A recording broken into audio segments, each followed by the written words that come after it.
Hey, what's up, YouTube? It's your boy Diego. And your boy Javi. Snapshot Takes Football Podcast here with another video. A little bit of the weekend recap. Talk about the top 5 leagues, basically. Our Champions League video recap that we promised the previous week finally came out. Make sure you go watch that. Please like, please comment, please subscribe, please share the video. Please Share, come share, back share. and come back and watch the next video. Thank Yeah. you guys for the support so far. We'll go ahead and get started with the Premier League, and we'll go ahead and get started with Liverpool. Liverpool actually lose for the first time this season. They lose against Crystal Palace in a 2-1 game. What a game that was. Crystal Palace had Liverpool on the ropes. Does Crystal Palace have Liverpool numbered now? Do they know exactly how to beat them? They might. They might. The only 2 losses that Liverpool have had in I don't know how long, but both coming by Crystal Palace, which is crazy work because of that when they actually bump up to 3rd place. Also crazy fact, Crystal Palace is the only undefeated team in the Premier League. They're 18 games unbeaten, if I'm not mistaken. Yep,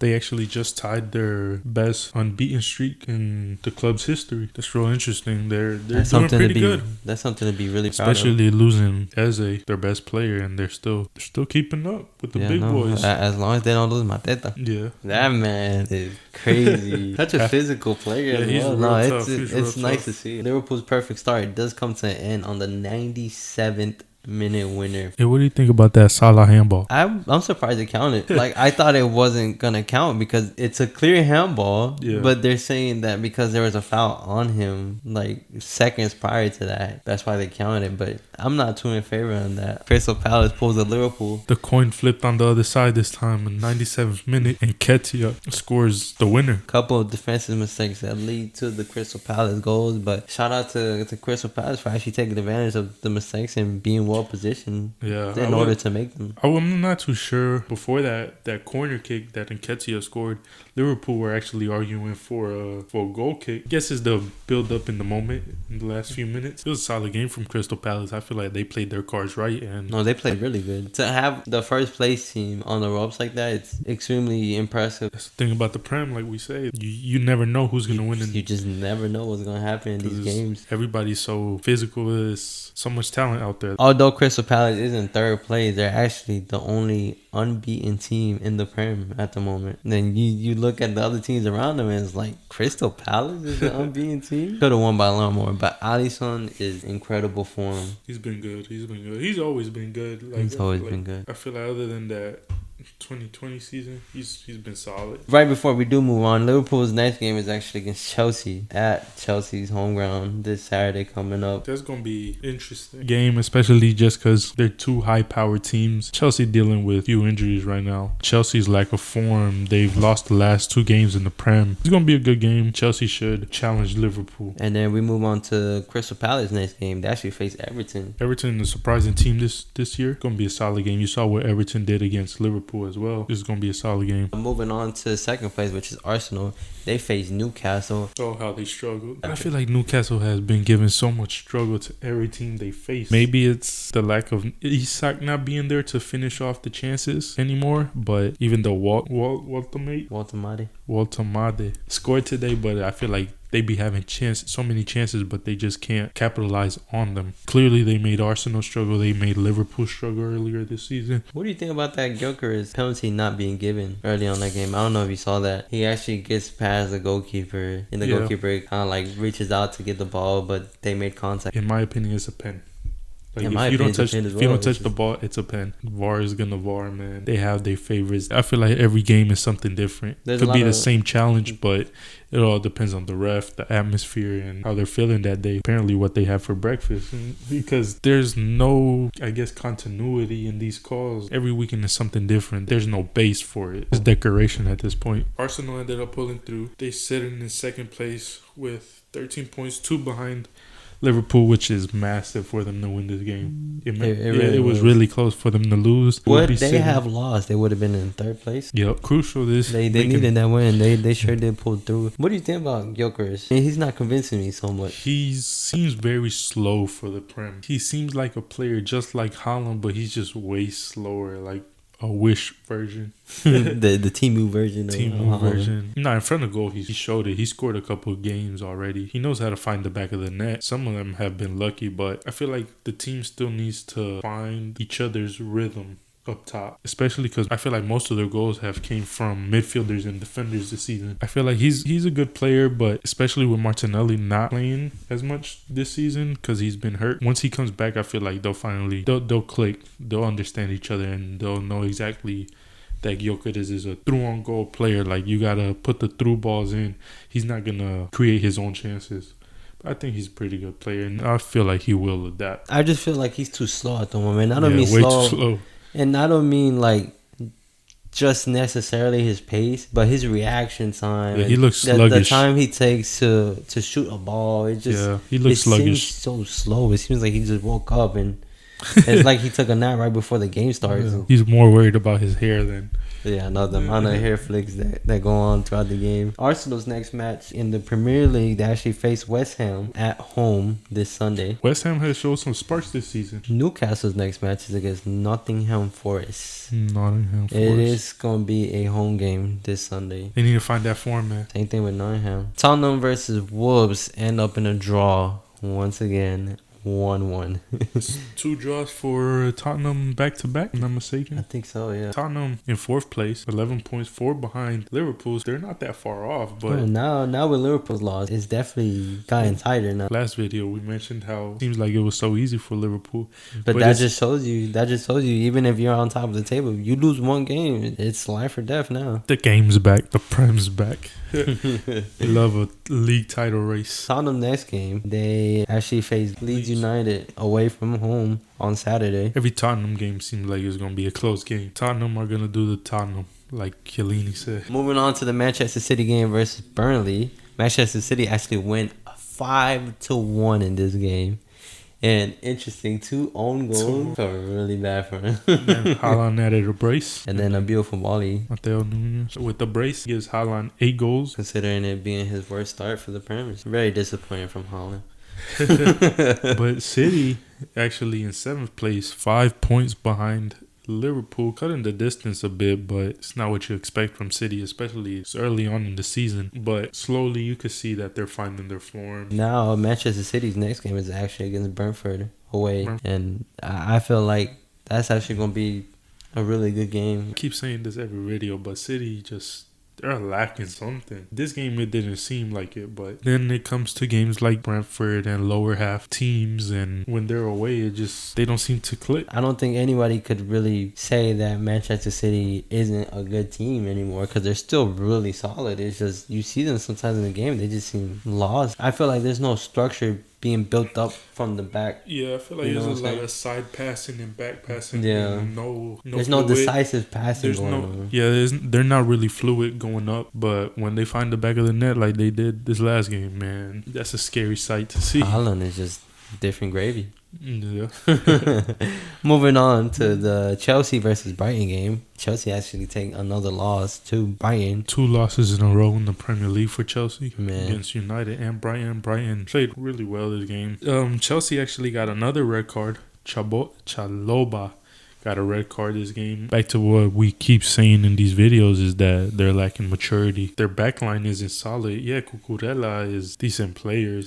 In my opinion, he's not world class. Their best defender is always injured, which is Reece James. They're lacking maturity, especially games like this. People had them in top 3 for the Prem, but they keep making little mistakes and losing games like this. It's tough for them to compete. Chelsea make it more difficult for themselves than what it has to be. So much depth in the team, and I feel like there's no coordination in that defense. They won't succeed if they don't improve that defense. It's like what they always say. It's like defense wins you champions, no? And that's just how it is. If you don't have a good defensive structure, it's not going to work. You can score all the goals that you want, but you're just going to get it right back. No, yeah, they have a lot of depth, but most of their players aren't world class as some of their starters are, or to that level. Yeah, it makes it real difficult. Yeah, it makes it even more difficult the fact that they have to face Liverpool in their next game. They need to get back in form and quick because they have 8 points. You can't keep falling back. They're in 8th place with 8 points. It's crazy how tight the Prem is, man, because you see,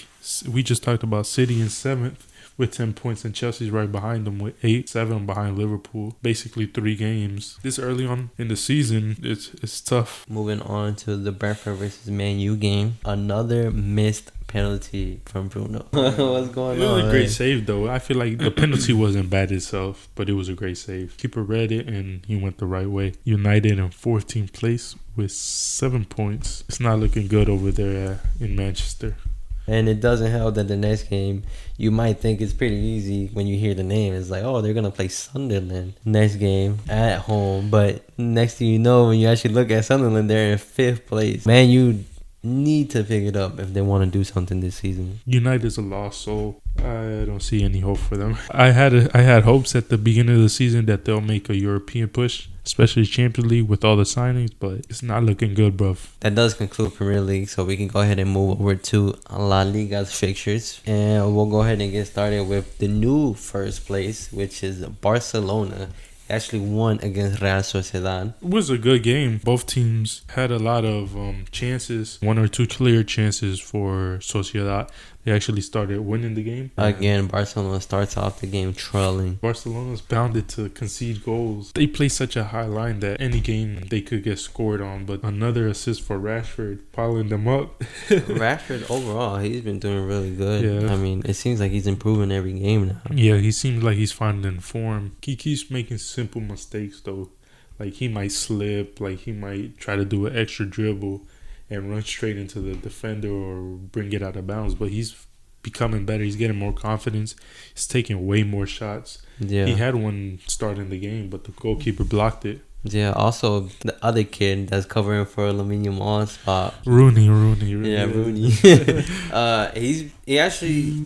If you see the game today, he actually played a lot better than his previous games. So you see the improvement. Yeah, he was taking on players like he wasn't scared. He had a couple good crosses into the box. He likes to shoot, you could tell as well. Hasn't got that goal yet, but you could tell that he's not scared to shoot, and that's nice to see, especially with when you think about Barcelona, you think about them touching the ball until they get into the box and scoring. But it's nice to have players that aren't scared to shoot. We gotta talk about Pedri. That first half, it looked like he was playing on his own. Barcelona have a great player right there in their hands. Thankfully, he hasn't been injured as well. He finally overcame that. Frankie as well, you got to give him his flowers. Those two are reincarnation of Xavi and Iniesta at this point, man. I don't disagree with that. They just need to win those Champions Leagues, man. Lamine Yamal just came back from injury, getting introduced back into the team, and it seems like he never left. You could tell the difference. As soon as he came on, something ignited. And then he came on, gave an assist right away to Lewandowski. Yeah, barely his second possession of the game. Another header goal for Lewa. Barcelona now has 10 different goal scorers this season already. That's crazy. They struggle a lot, in my opinion, against low blocks, but once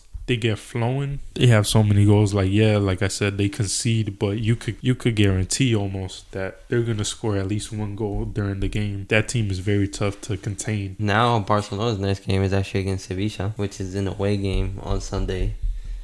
It's gonna be good. Sevilla is always a tough challenge to any team. Barcelona move up to first place. They do take over first place, and now they have 19 points.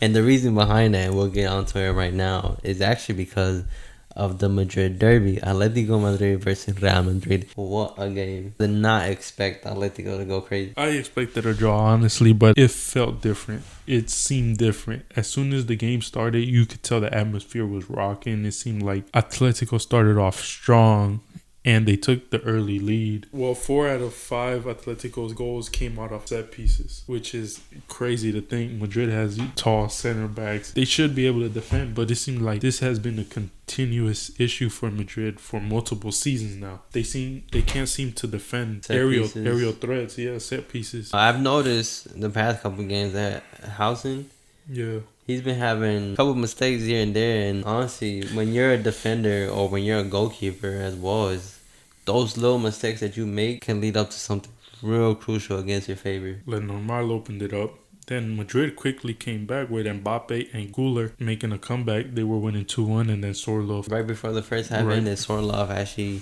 tied up the game. And that, in my opinion, is the reason why Atletico was able to come back in the second half and win the game. Yeah, I feel like if they would have gone down 2-1 at half, I feel like they wouldn't have came out the way they did. Yeah. Talking about the lineup, what do you think about Jude being the starter of this game? Do you think it impacted Madrid negatively, or it would have been the same with Mastantuono playing on the right and Arda playing as that cam. I feel like Jude should have came in as a sub. I don't think he should have started, but I don't want to say Jude affected the game against Real Madrid. I didn't see Jude as much as he should have. Especially you're going in there with Valverde, Tchouaméni, and Jude.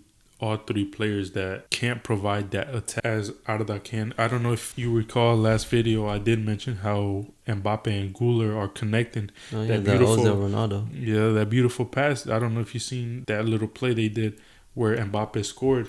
Mbappe lays it off to Güler, and Güler finds him right in the space. Oh yeah, right away. It's beautiful, and it's tougher for Güler to create off the right, which he then scores a beautiful goal from a pass from Vinicius. A player that's been out since the beginning of the season, and you put him right in away against a physical team like Atletico, which is a Champions League team, like a top team. You can't do that. The team has been flowing. The team has looked good.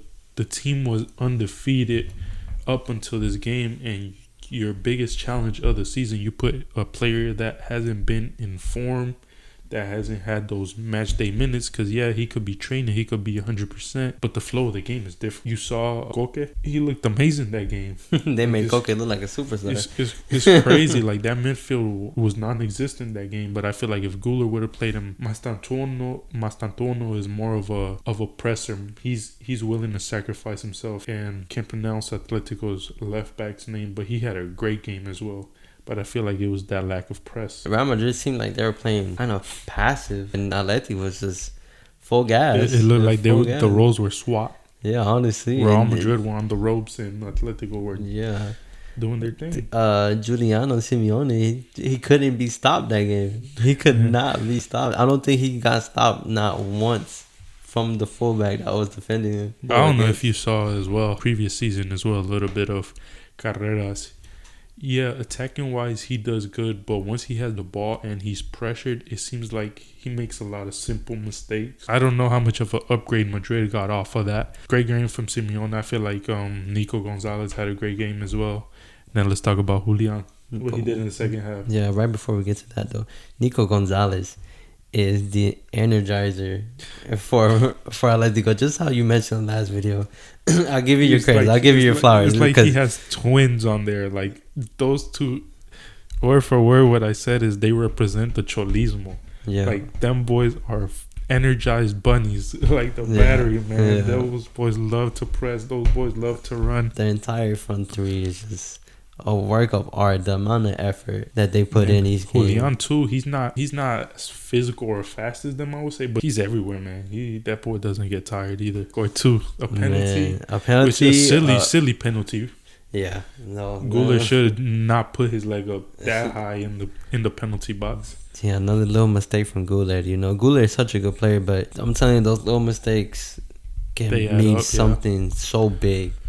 And yeah, I mean, clear penalty. Julian puts that in the back of the net. The free kick, man. That goal had both managers on their knees. Julian is, in my opinion, best striker in the world. Agreed. There's nobody. Agreed. There's nobody up to his level, man. He does it all. He could play make. He could score from penalties, score from free kicks, score from. Just how we said in the last video, Julian is the best player in Atletico. He is. Atletico. And then to finish off the game, I guess we threw some juju on him or something. Antoine Griezmann breaks his record. Yeah. 21st game. He gets his goal in La Liga. He finally breaks that curse he had on him. Crazy thing is that Atletico is the first time in 75 years that they put 5 past Madrid in the official competition. 75 years. Even though Atletico dominated the game, I feel like they've been lacking a lot defensively. I don't know if you've seen the Oblak stat, which this is his lowest goal to block ratio since he's been at Atletico. I did see that. And, well, in all honesty, Oblak hasn't been doing so good in, like, the past, 2 seasons, I'd say. And I don't know if he's been injured or it's been a choice of selection when it comes to goalkeeper spots, but he hasn't been the starter for every game, as you kind of expect from the number 1 goalkeeper, because once he's the number 1 goalkeeper, it's like... He's still good. I honestly, I think like previous videos, how we said Atletico's finding a new form of playing, which it seems like they're finally clicking. They won 2 of their last games. In 7 games, he's conceded 9 goals this season. I don't think it's a bad streak. I just think his form itself is actually starting to lose. He's getting to that age. He's getting to that age. And honestly, Atletico Madrid should be looking forward to replacing Oblak, if anything. And honestly, they should be looking forward to getting some center backs as well. This transfer window, okay, you've improved. Is pretty young though. He's pretty solid. You got Lenglet, but he's old. Chema, the future. Jose Maria Jimenez. You don't know how much longer he's got. I don't even know where that man's at. Atletico got the upper hand on Real Madrid, and they did so with class. And I still think both teams have their fair share of problems. And so that puts Atletico actually in 5th place with 12 points. Still 7 points behind Barcelona. Season's long, and some teams are bound to make mistakes, and maybe Atletico is able to capitalize. I know Atletico hasn't been off to the best of starts. They haven't lost in the last 5 games, I think. Yeah, they've been undefeated. Yeah, it's a long season, like you said, but those 2 up top, man, Barcelona and Madrid, yeah, they lost. Barcelona has been struggling in a couple of games as well, but it's hard to dethrone them, especially... It's hard to dethrone any of these teams, honestly. Like Atletico started this season. I really doubt they win this league, but they still have to compete for the Champions League spots, which they're 4 points behind Villarreal, which is in 3rd, but top 4 make it to the Champions League. They're only 1 point behind, so behind Elche. I'll be surprised if they don't make it to the Champions League next season. I feel like Xavi Alonso's first mistake was moving pieces around when that team has been working so good. Real Madrid's next game, it's against Villarreal, who are in 3rd place. Yeah, it will be a home game this Saturday.